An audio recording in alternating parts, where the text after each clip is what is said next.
Would you like to put an end to your suffering today? I have a hunch you do, so listen further.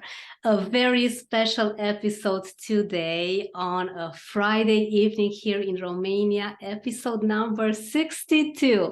Welcome everyone to Put an End to Suffering with Vincent Dowd from Speak to Monetize.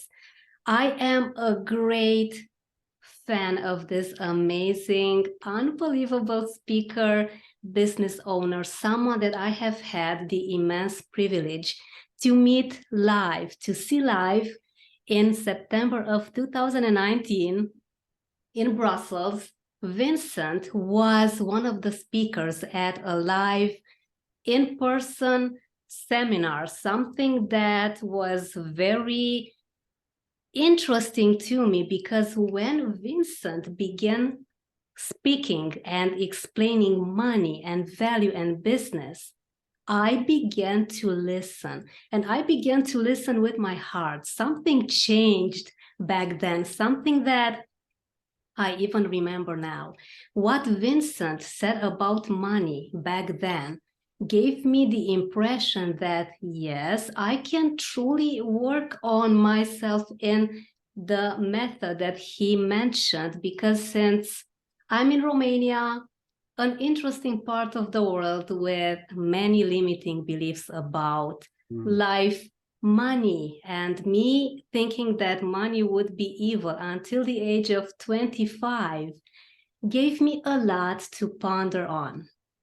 A few words about Vincent, because I could literally, as ecstatic as I am right now, I could talk about him for hours, even more, since I am following his amazing content on TikTok and YouTube and Facebook and everywhere else. Vincent Dowd is a professional speaker, powerful storyteller, international abundance strategist, and yogi. Having sold over $60 million from the platform, Vincent knows how to get results. Vincent has lectured globally since 1996 throughout North America, Europe, Asia, and the Middle East. Vincent works with influencers and thought leaders to help them create and deliver high-energy presentations that create a positive impact. And let me tell you, Vincent, you have created quite an impact in me. So thank you. Welcome. What an amazing privilege to have you here with us today. Thank you, Roxy, so much. It's a pleasure to be asked to be on your show. You have such great energy, and I highly appreciate your professionalism in bringing me on. So I hope to elevate not only you, but your audience and help them to rise higher. That's my ultimate goal. Thank you so much, Vincent. And as you can imagine, me being such a great fan of your work, I have literally 1,000 questions. So I thought, okay, what can I ask this amazing human that is taking the time and the energy to come and serve us today? So I thought, since you sent me that amazing photo of you and someone that looks like a yogi, someone that has given you a diploma, can you maybe start by telling us all about your story? How did you begin your path as such an amazing influencer in this world? Do you want my whole story? Like I'll shorten it, but do you want me to start kind of the whole process or just from the yogi part? Anything that you feel like sharing, okay. I'm so happy to hear it. Yeah. So, for me, I grew up in Denver, Colorado, and I was born into a family that was dysfunctional. My dad was an ex-policeman, and I was born right after their oldest son drowned at 6 years old. And so I was born about a year and a half into that, but my dad took it very hard, and then he blamed my mom, and he blamed at the time, it was the younger brother, who was my older brother now, but that was the eldest younger brother. He has 5, and Lanny was 6. And they were jumping in the swimming pool. They kind of snuck out of the backyard, and Lanny drowned. But because my dad was in Denver and the family was in Kansas, because my dad couldn't pay the bills, so he sent them to live with my mother's parents.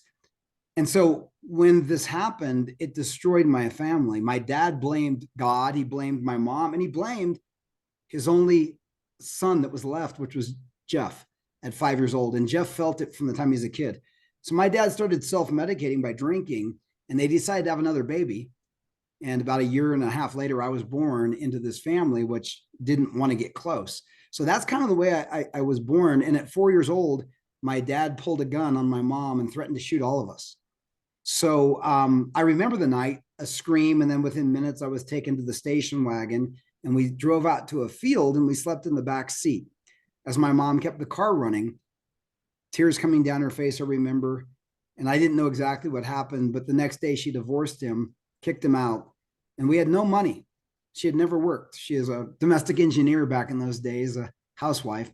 And but she had to go out and get jobs, cleaning houses, bartending, whatever. And I just remember my mom crying all the time that she couldn't pay the bills, she couldn't handle it alone. And you know, I struggled in school. I flunked kindergarten. I was labeled all these things, which is dyslexia today, but they didn't call it that back then. And I remember going to her one day and saying, "Mom, someday I'm going to be rich and take care of you." And I'm sure she laughed because she thinks, well, you flunked kindergarten. I don't think I'll hold my breath for this one. But that was kind of the way I was born. And it was challenging, you know, growing up. But I wanted to make money for my mom. So eventually, after doing a lot of different things and failing, I found the stock market. And I started trading the stock market, got trained on that, and turned a little bit of money to a lot of money. And I thought I was a genius. That was back in 95 to about 2000, made a tremendous amount of money. And then 2000 wiped me out, about 70% of my account in the dot-com crash. And, you know, especially when you've worked so hard to make money and you get it all wiped out, it's really a bruise on the ego. And I rebuilt again, started getting involved in real estate. And then, you know, little did I know, everybody told me real estate's a great investment. It never really goes down. It just plateaus. And I got involved in real estate 2003 through 2006, 7, right before the big crash. And at that point, I lost every single dime. Everything was wiped out. And I couldn't get out of it like the stock market because you can't push a button. And that was, to me, the worst time in my life. I was broken. I felt miserable like a loser, but that was just my mind, because little did I know this was the best thing that ever happened to me. The universe had different plans, and it actually caused me. I had a neighbor in Orlando, Florida, that lost millions as well. And he disappeared for several years. I heard he got divorced. He quit drinking because he was from Ireland, a very big drinker since he was a teenager. And I was doing yoga when I knew him, and he's like, "That's a girl thing." You know, it was funny because he's like, "Girls do that." I'm like, "This is very intense work." And then he actually, I heard somebody said he joined a cult. I'm like, Liam would never join a cult. So I actually connected with him and found out he was the CEO of an ashram, which is a yoga institute in the middle of a forest with an 87-year-old guru from India. And he goes, "Why don't you come here since you have nothing left and live and learn from a master yogi? You can live for free. You just have to work like 6 hours a day, room and board." And I thought, let's do it. I don't know what else to do. And that was the big turning point on my inner world. And I lived there for a year and learned a lot about yoga and yoga nidra. So that was really the big turning point. So that's a little bit of the story. Any questions on that? Wow, thank you for sharing that. This is intense. I wanted to ask you, Vincent, if you would like to tell us what happened next, because you have grown. I feel that you have grown since that turning point tremendously and exponentially in all ways. What happened next? And I know the story because I listened to it on your YouTube channel. Okay. However, I'm sure that everyone would love to know more. Well, it was the most profound thing because, you know, my belief growing up, and as you're a kid and you talk about fear, Roxy, and I had so much fear growing up. My father scared me. You know, he was a tyrant. I had fear because we had no money. And, you know, my mom basically never could pay the bills, and we had repossession of furniture. So when I ended up in this ashram, we started studying, they teach a technique called yoga nidra. Yoga Nidra means yogic sleep. And it's like meditation, but you lie down and it's guided. And it's much easier because I was never very good at meditating. I am now because I learned a new technique. But so during this process, what happens is your body falls asleep, but you're still awake. So you start to realize, okay, my body's sleeping. I've even heard myself snoring and I'm wondering who's snoring. And it's my body snoring. And what happens is you go into the fourth state of consciousness. So just to give you an idea, there's 4 states of consciousness. The first state we're in right now, it's called the waking state, where our mind is very active. We see physicality, duality. The second state of consciousness is dreaming sleep. So that's when we're in, a dream state. And I'm sure you've remembered dreams, haven't you? Yes. And like you might be flying in your dream, and it's so normal. You ever notice, like when you remember the dream, like it was so normal, like flying around is just something I do. But like if we did that here, we'd be a little bit freaked out. So our mind is still active in the second state of consciousness called dreaming sleep. But we're not aware that we have a body in this realm, right? We have our mind in another body in another realm. The third state is called dreamless sleep. And that's when you're not dreaming, but your body's still there and you're still present. So the continuity between all 3 states is who we are. And the interesting thing is your mind is only in 2 states, and so is your body. The third state, you don't even know you have a body. You don't even know you have a mind, but you're still awareness, you're being. So the 4th state of consciousness is called Turiya in Sanskrit, I believe.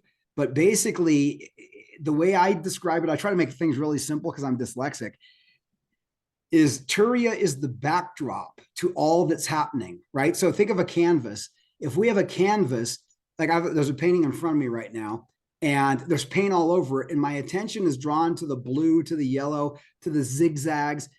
That's like life. We're drawn to the physical things that are happening, the movement.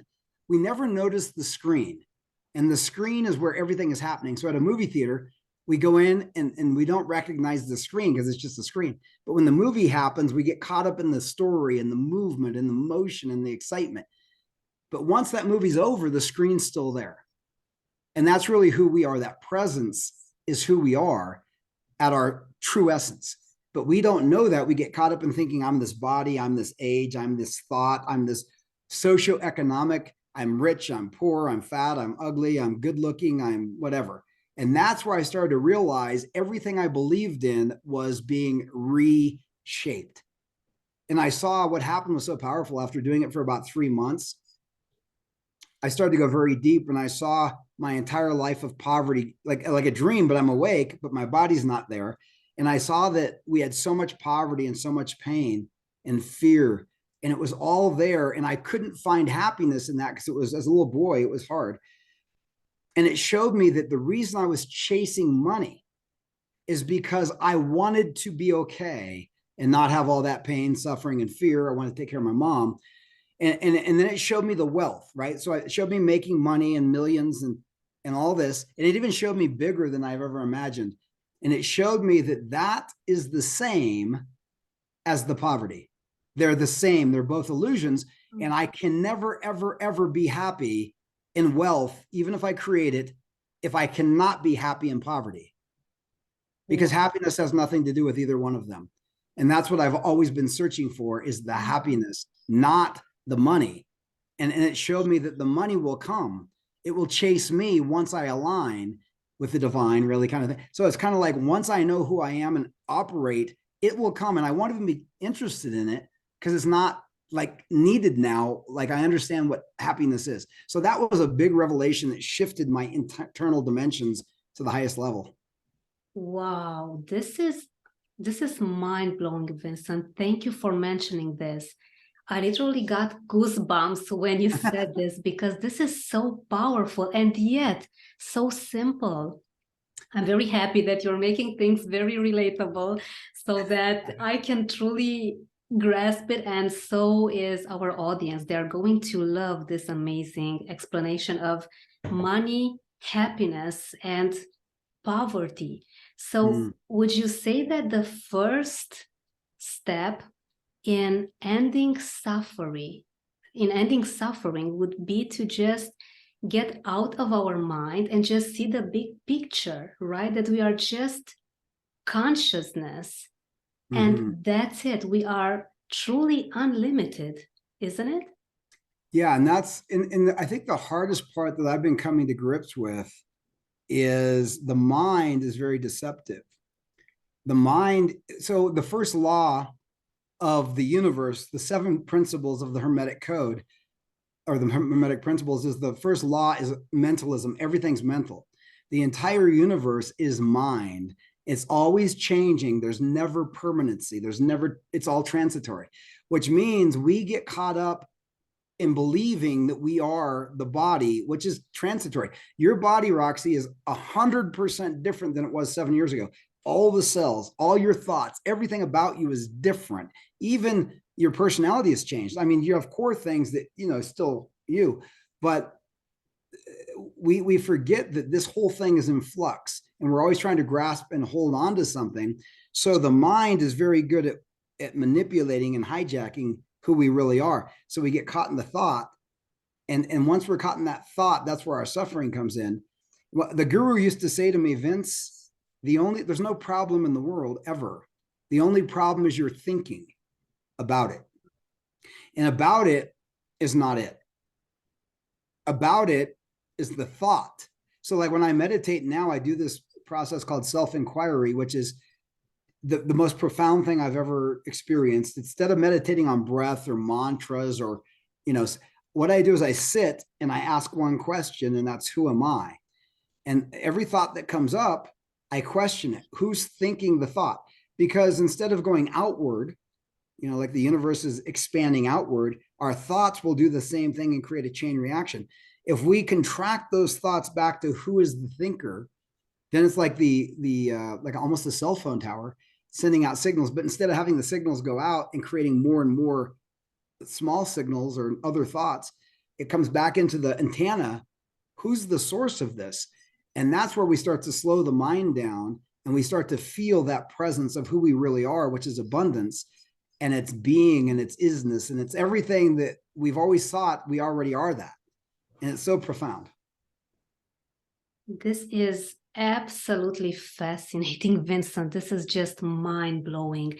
This is similar to what you said in Brussels when I first listened to you speaking, and it was truly like everyone in the room, we were eyes wide open and listening to you. This is unbelievable serving from your part that you do on a regular, because your TikTok videos have given me so much more insight on the spirit, on happiness, on our true authentic self, more than any other books that I've read. Not saying that any other books aren't amazing and so full of wisdom, but the way that you explain things just makes it so easy to truly understand, because we are so caught up in our mind. Yes. And I wanted to ask you, Vincent, since you do a lot of meditation, and you are also, as you said earlier, you are also learning how to meditate with sounds around, because you are also traveling and having all these fantastic activities. For someone that hasn't yet maybe understood the art of meditation, what would you say that the first step would be? It's a good question, Roxy. And when I started, my first meditate, because I'm an active mind. Like if you're an entrepreneur out there and you're like me, since I was a little boy, actually, I think it shifted. When I was a little boy, I felt very heart focused. I was very different. My grandma told my mom, he's special. Now, my kindergarten teacher said that too, but I think they meant special ed. My grandma meant he's different. And that she saw something in me, because I used to pull the chair out for my grandma as a kid. The other cousins would be playing, not even paying attention. And I was very heart driven, but my dad didn't like that. He was threatened by that, and maybe my feminine energy, which, I don't think he liked any of it. He was threatened by it. My whole family was. So I learned to get out of this feeling and move to thinking.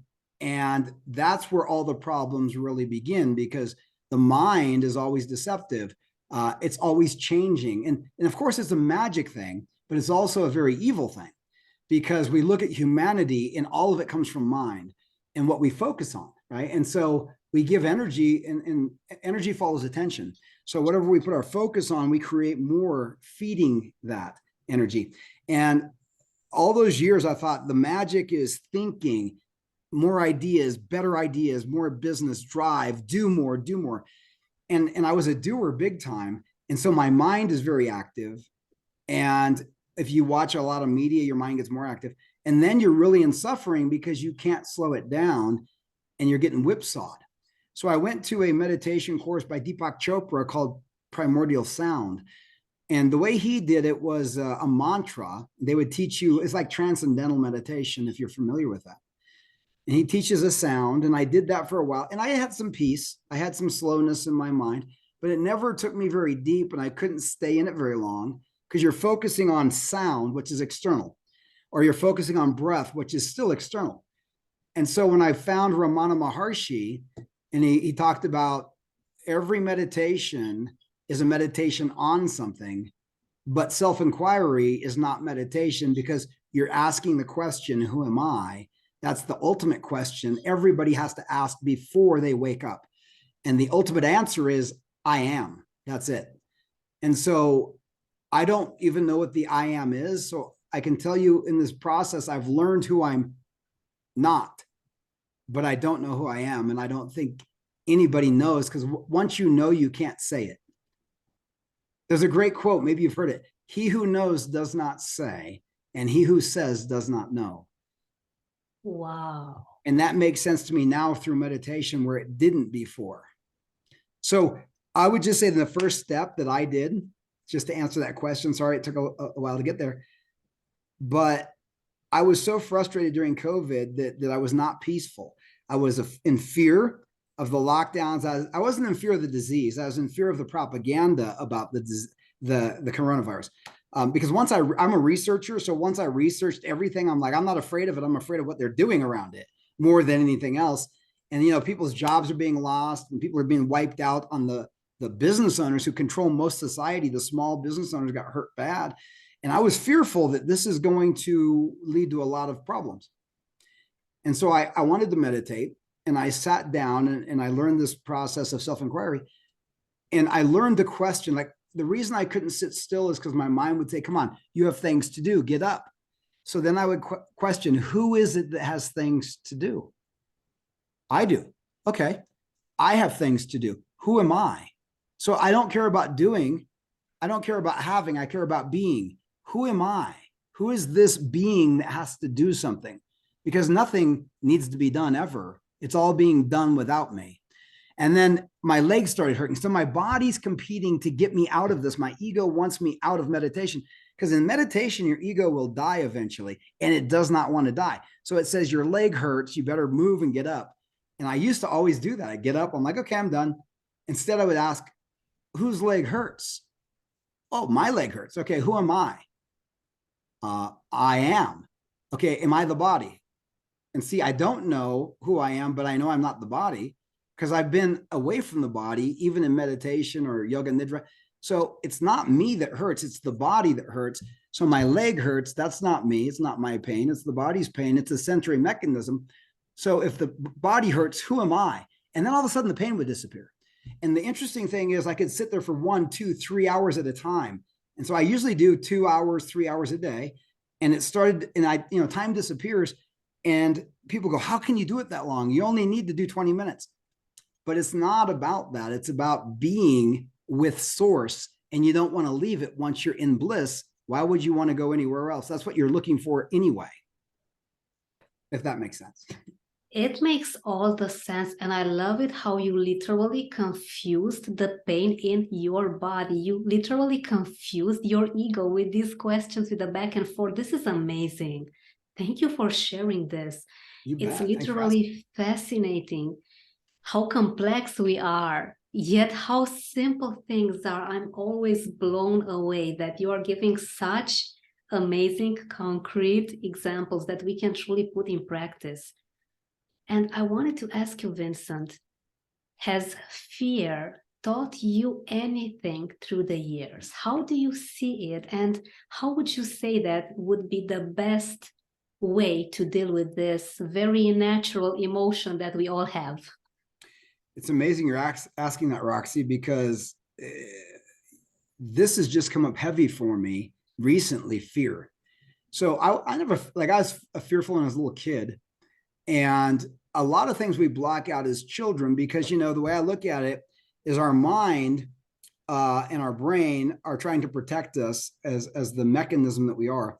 So from 0 to 7 years old, we're operating in theta and delta brain waves, which is the same area as being in a trance. So you'll take in anything like from a hypnotist. If you look at a baby, and I love to look at babies because their eyes are like this big and they just stare into you. There's no mask in their eyes. They don't have a persona. They don't have a personality that's been programmed in by their parents, teachers, church, society, media. And so you're seeing pure consciousness looking at you. But everything that's being told to them, they're taking in as if it's 100% true. And they start to realize I am different than you. So we have separation. And the I am, the pure being of I am presence starts to become I am becoming. And it starts to believe that I'm different. I have to do this, or I have to be that, or I have to have this. And we add on all those crappy thoughts that create this messy ego structure. And it's interesting because there's none of those fears are really there. I think they say there's only one or two fears when you're born that you have, like abandonment and falling or something like that. Not correct on those, I don't know. But I was dealing with fear the other night. And in my meditation, I had a lot of fear started to come up because as you go deeper into who you are, you're going to release old patterns that have been locked down. So when you're 0 to 7, you might have traumas like I did, and you can't deal with it. So almost like a circuit breaker, the amperage is so intense for a little baby or a little kid that it shuts it down before your mind has to deal with it, or your brain, and it will lock it away in your body. And that will be a traumatic energy pattern in your body that will cause trauma and disease in the future if you don't deal with it. But it locks it down. And then later on at 7, you start to go into beta wave and different things where you can think and more critically, and you can say, I don't know if I believe this or that, but you've forgotten that what was built into you are all these programs, these viruses, if you will, that we don't even know are operating in the operating system in our subconscious mind. Our conscious mind is now, as an adult, moving into other things like I want to make money, I want to do this. But behind that, you have an incongruency of patterns and thoughts and trauma that you've forgotten about. Like when my parents said, hey, money is the root of all evil. Well, I'm thinking as a little boy, I want to make money for my mom because she's suffering, but I'll go to hell if I make money. So there's an incongruent belief that I wanted to make money, and every time I made money, I'd lose it. Why? Because inside of me deeply is wound these patterns that money's hard to come by. We can't afford it. I heard that every day of my life. We can't afford it. That's too much. Rich people take advantage of people. Money is the root of all evil. And all of a sudden, you start to lose your money. You start to blow your life up. And it's these patterns that have been created that cause the issues. So all that fear is there. And so this fear that's been coming up as I started to meditate, it freaked me out because I've seen the primal fears of my entire body dying and decaying. I've seen my death. I've seen my teeth rotting. I've seen everything in meditation, and it scared me like crazy. Because I've done plant medicines and I've seen things like that, but like I was on ayahuasca or with shamans. But this was just me with myself. So I didn't know who to call. I called my guru that was I lived with, and he goes, "Oh, you're experiencing fear in meditation." I said, "Yes. What do I do?" He goes, "That means you're doing it right." He goes, "The fear might be many lifetimes worth, or even in this lifetime, but it's being unveiled so that you can let it go. You're ready to let it go. That's a beautiful thing. So now what you're feeling, allow it to come. It's not real. It's temporary. It will move through. And eventually, like cleaning a house, you're going to get down to the deeper levels of who you really are beyond those patterns of fear. And then you'll have this release." So I'm like, oh. And the interesting thing is, last night I was researching this, and Dr. John Demartini talked about fear. And there's two reasons we have fear as a biological being, an animal, is we're afraid of running out of food and starving. That's a life thing. We're afraid to die because we're going to go hungry. The other one is we're afraid of being the prey of something that's going to eat us. So we're either going to be the food or run out of food. And every fear derives from those, which is really the fear of death. And that made me realize it's a physical thing that we're experiencing because our body and our ego need to survive. That's where fear is. Wow. It's a lot. I hope that wasn't too much. Wow, this is amazing. Honestly, Vincent, and I speak for everyone watching and listening, that I could listen to you talk about this for days on end, because it just makes so much sense. You are speaking the truth.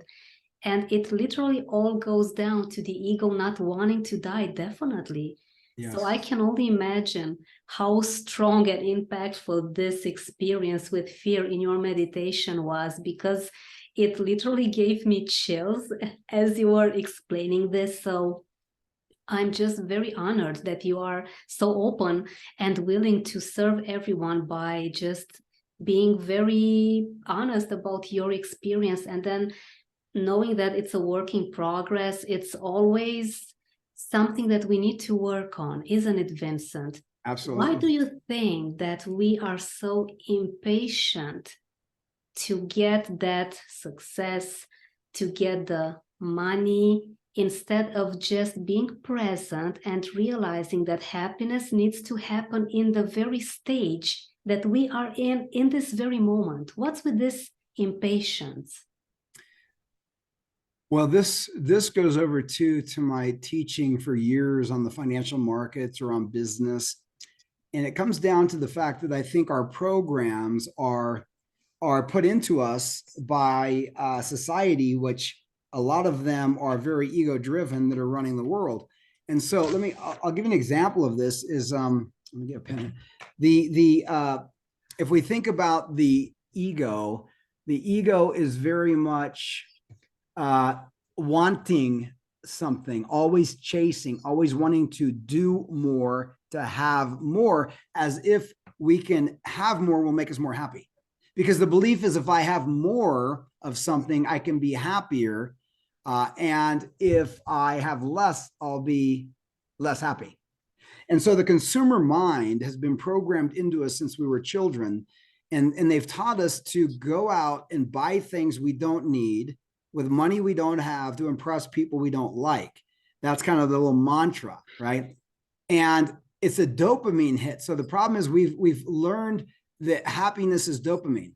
And so whether we're TikToking, and I'm just as guilty as anybody else, I go buy things, I get excited for a minute. It's like a drug.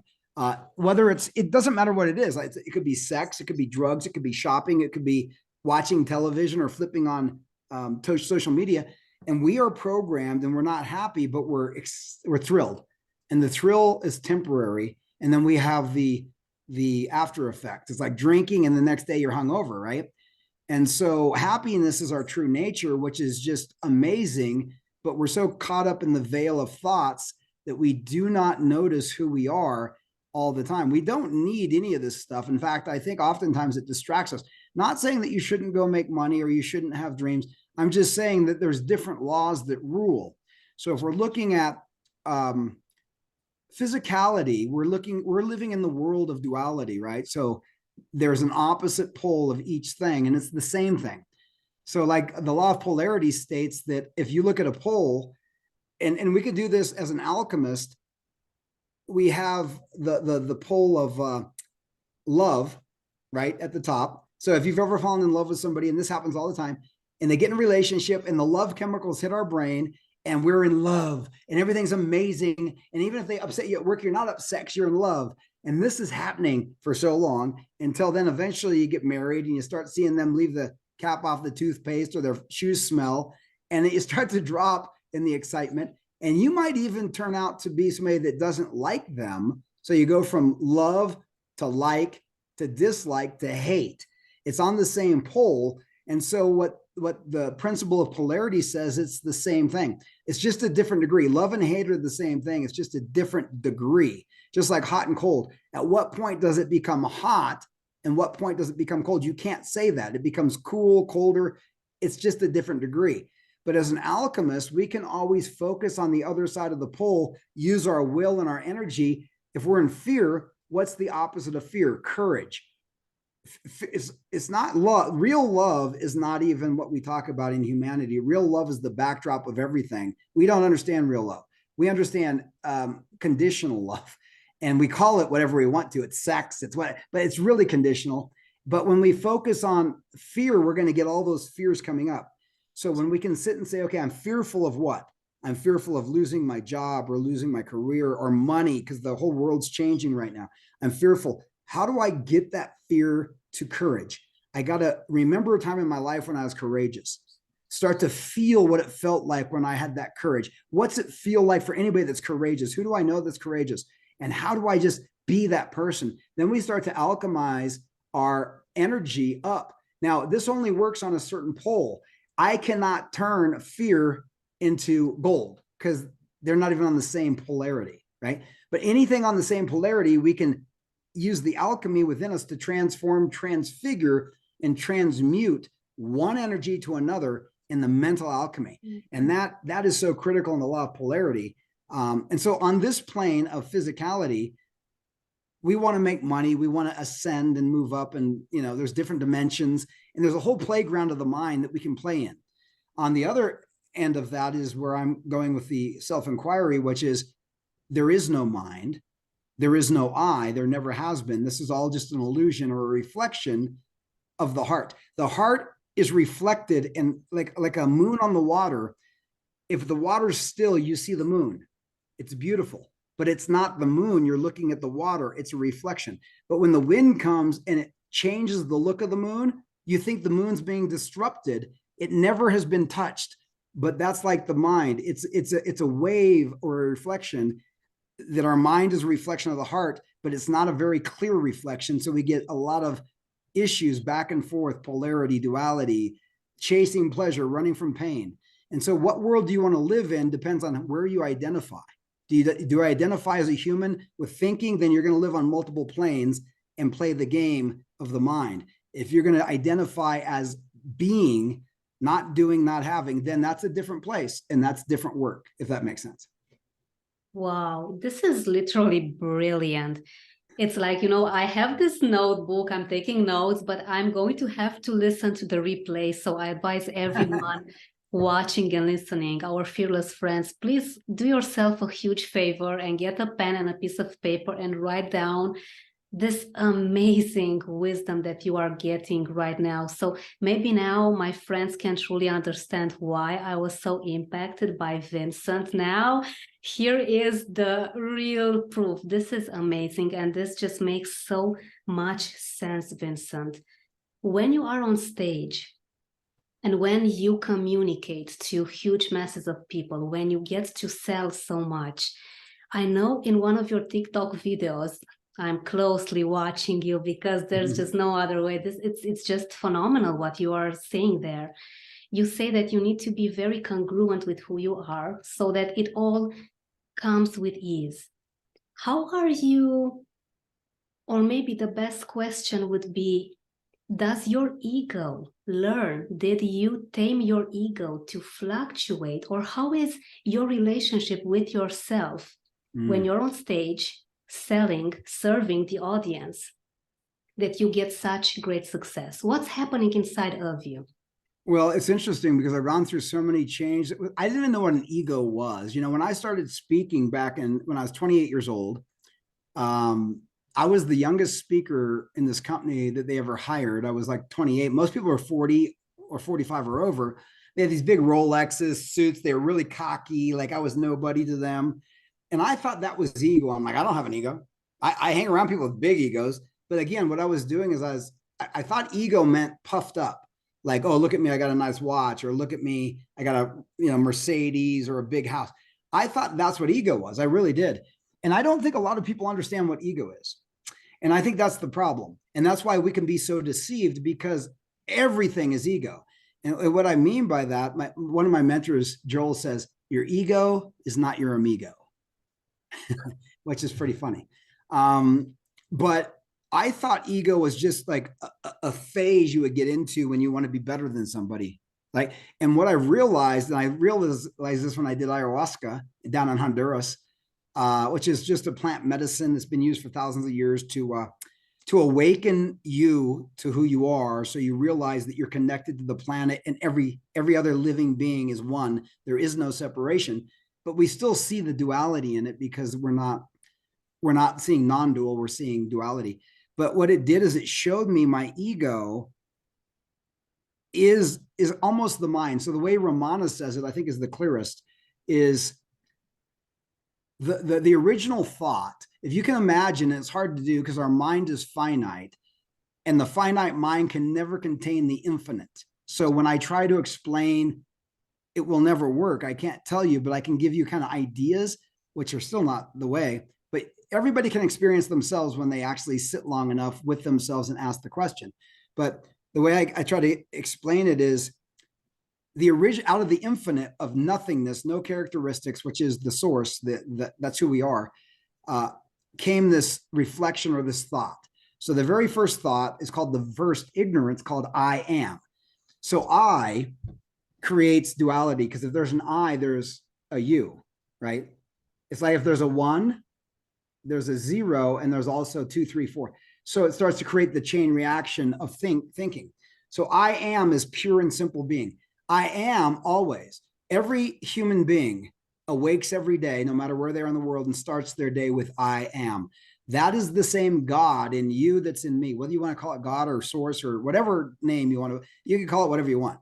But that I am then starts to create a world. Oh, I am tired today. Oh, you are. That's not true. What's true is your body is tired. That's not you. But so now you're believing you're the body. Now you're creating tired. Oh, and I also am struggling to pay these bills. So all of a sudden you get these thoughts that start to create physicality in the dimensional space of the universe, right? And we've gone from being to now thinking, believing, doing, having, all of which are transitory. None of those last, which means that's not real. What's real is forever, which is I am. And I'm not even saying that's real, because when you question it, you might find out that's not even there either. And the mind can't deal with that. The ego. So what Ramana says, and I think this is so true, once you have a thought, I am, the ego was born. And everything from that point on is ego. When you don't have ego, there is no thought. And source can live through the body without thinking, and then you're in bliss all the time and you see oneness. I'm not there, but that is the concept that apparently when you awaken, you get to, from like Sri Nisargadatta or Ramana Maharshi, who many saints who have lived, whether it's Jesus or Buddha or whoever. It's just the way they understand that I am not the body or mind. I am, period. Wow. I'm just thinking, as you were explaining this amazing wisdom, that just yesterday I was listening to that amazing, the first Westerner, the first American that became a Buddha monk, Geshe, Michael Geshe, and he was talking about the vacuum, that we are the only ones that give meaning to everything around us. Nothing has any meaning whatsoever. Even a pen. A pen is a writing tool to us, but it's a chew toy to a dog.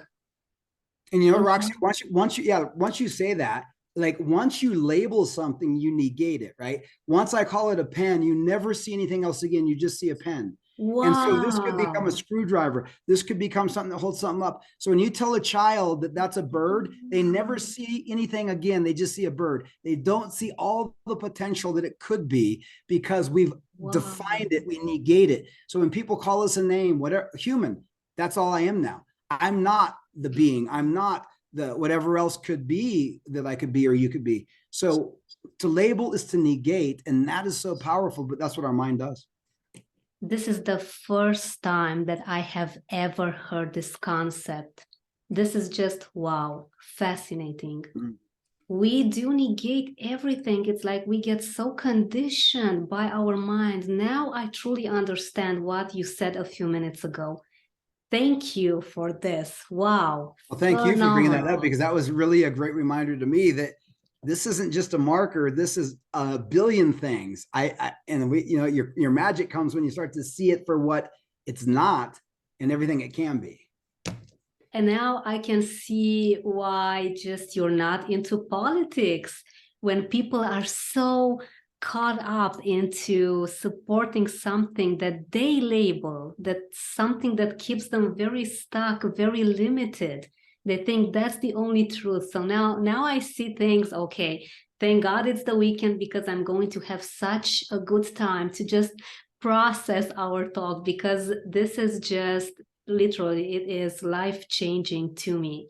Well, let me say something on politics, because I've been sucked into that just like everybody else. And, this is something I've been dealing with, because between meditation and the mind and the algorithms that they have, that they've actually created, now AI is actually creating algorithms where they know us better than we know ourselves, so they can hook our mind and addict us, hit the dopamine level. And that's what they're doing. And so what's happening in the world, because I've taught finance for 30 years, is a radical shift on the planet is happening on the economic level, which a lot of people are not prepared for, called the Great Reset, it's really, Ray Dalio, one of the top fund managers, calls it the end of a 100-year debt cycle. And they happen every 100 years, and they're very tragic for humanity. But there's also a renaissance that happens after, if you get through it. But it's a lot of challenges. And, this is still happening because we're identified as the body mind, and we're going to experience this, because if you look at karma, it's just a physical chain reaction of our choices. And you can't stop what's happening, because karma has to fulfill itself. So like Ramana says, the best thing for you to do is sit still and be quiet and accept your karma, because you can't stop it. Now, there is one way to stop it, and that's waking up. When you realize who you are, that there is no I, there is no body, there is no mind, then what happens is there's no karma either. But it takes a while to figure out that that's not who we are. So we're probably going to, I'll still experience it, right? And there's fear that comes up with that.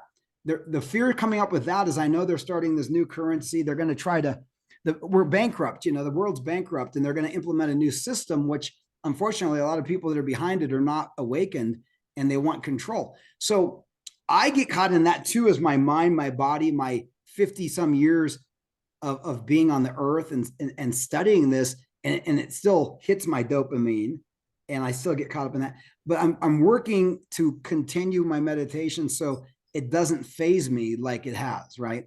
I want to just be neutral and not get caught up on one side or the other, but there's a part of me that's still like, well, I'm an American, I got to do this and that, or I'm a whatever. The identification with my country, my political affiliation, or my wealth level, or what, and we still do it. So I'm trying to say, okay, I'm not any of that. Hang on, let's just back up. So if my mind slowed down, I can do it. But if I'm not eating right, if I'm not sleeping, I get easily agitated, and I get into that mess too. Wow, I love that what you said just now.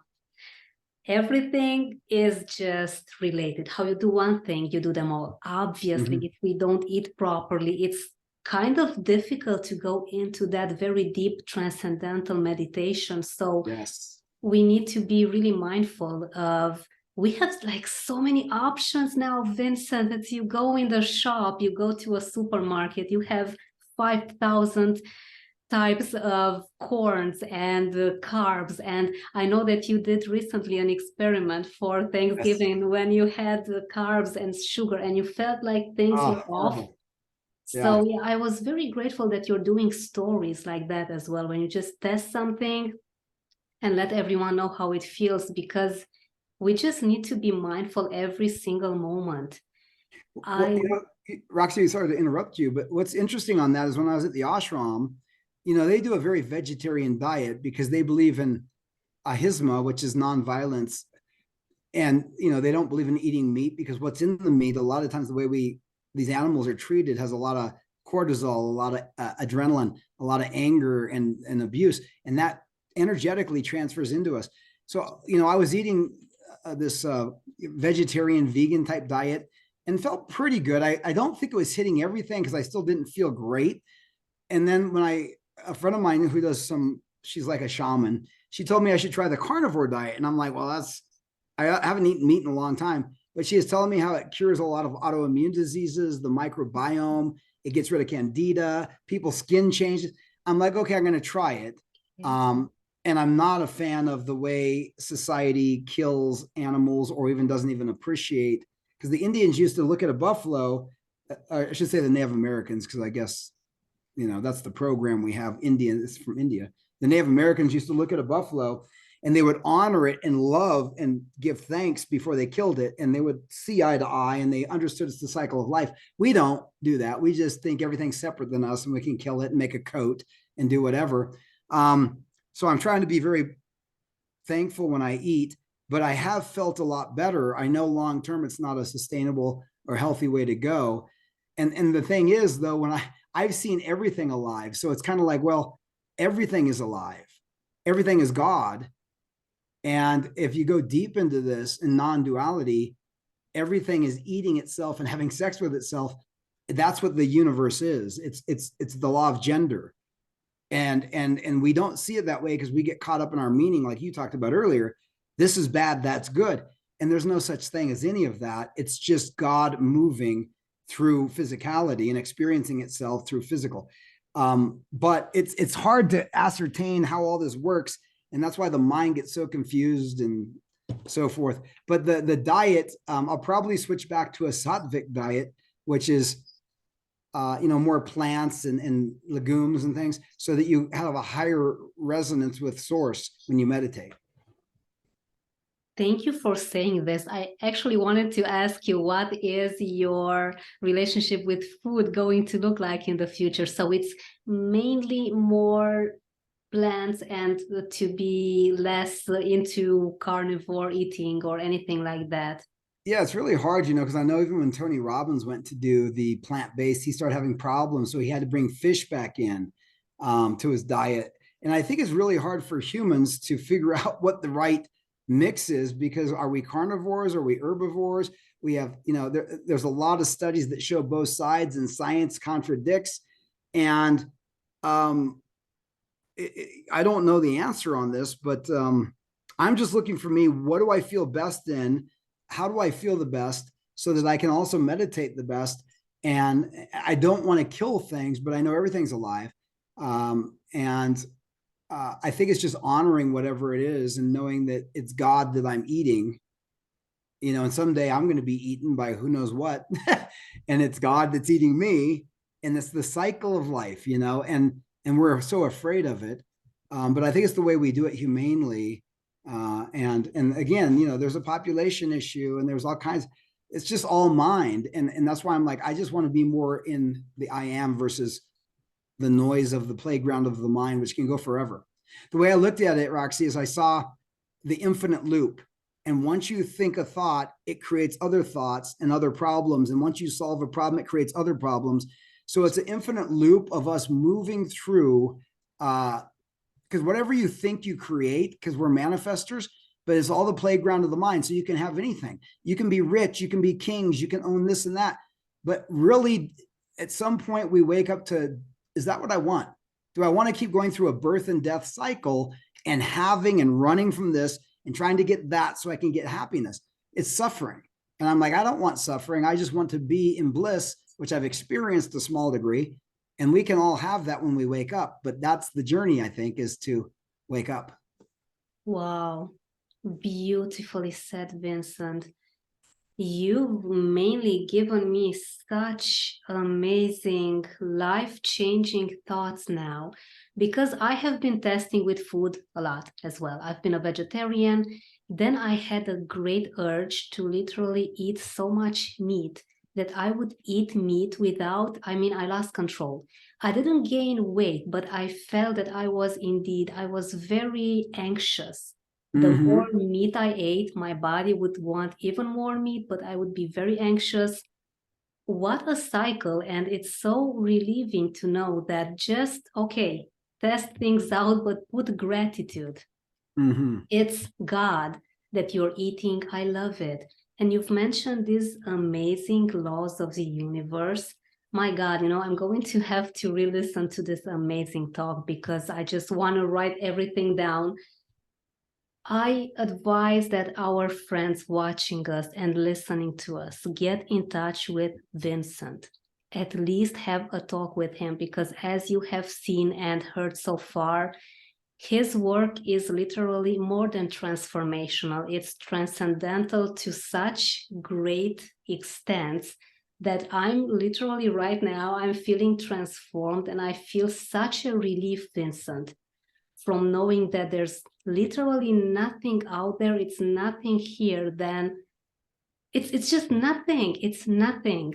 I just wanted to say, my mind got to thinking now that, okay, I'm still the body, but many thoughts I can literally decide, but then it's still the ego. It's me deciding to not go into it all, but maybe just have a moment to, as you did before our talk, breathe and understand that there's nothing out there. So Vincent, can you please tell us all about your amazing work, your businesses? Where can everyone can get in touch with you and work with you?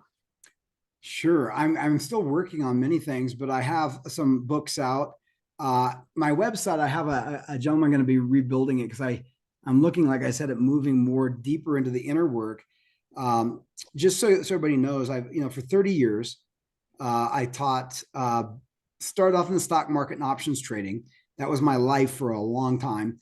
And then once I had my more awakening experience, it doesn't interest me as much. I still teach that, but it's not my passion because I realize it's temporary and transitory. And people think, well, if I have the car, everything's going to be good, or the house.